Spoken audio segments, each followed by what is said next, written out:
talk to researchers and research funders early in the process so that you don't, bang on your door with your list like Martin Luther. But actually, they know that this is coming and they have some buy-in to it. Now you're almost done. You've got a good set of important research questions for your sector. Now it's time to get them answered reliably. So you need to start approaching researchers. Your three broad options here might be academics at an institution, a local peak body, or an international research organisation.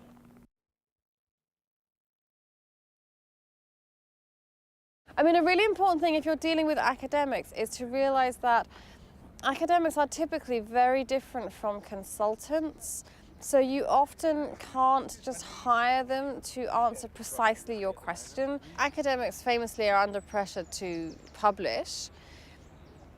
Their incentive is to do work which will be published and which is relevant to conversations that are already going on within their discipline.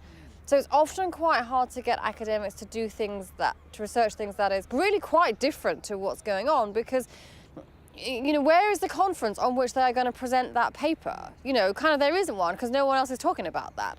So often there's a bit of negotiation, or there needs to be some creative thinking to find the overlap between the question that you have got and the area of their interest. And sometimes it's like this and there is no overlap, sometimes it's fine, but sometimes you need to be a bit creative. The upside is that of working with academics is the credibility and the quality of the research. Some are very interested in talking to practitioners and making sure that their work really affects something real in the world, and some aren't. In Britain we call this how ivory tower they are.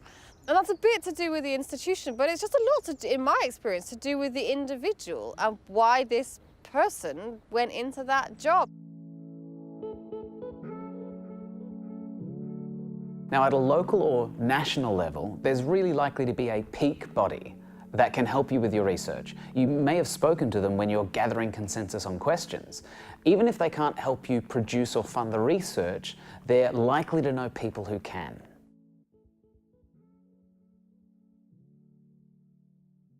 If your work is one of the big international development problems like water sanitation or malaria or healthcare, there are international research bodies set up to help with research on these topics. You may want to talk to organisations like ID Insight, for example, who were set up precisely for this, to do research that is relevant to practitioners which may not be relevant or interesting to academics. Now, they're generally very busy and inundated with requests for help, but we've put some links in the resources below so that you can get in touch.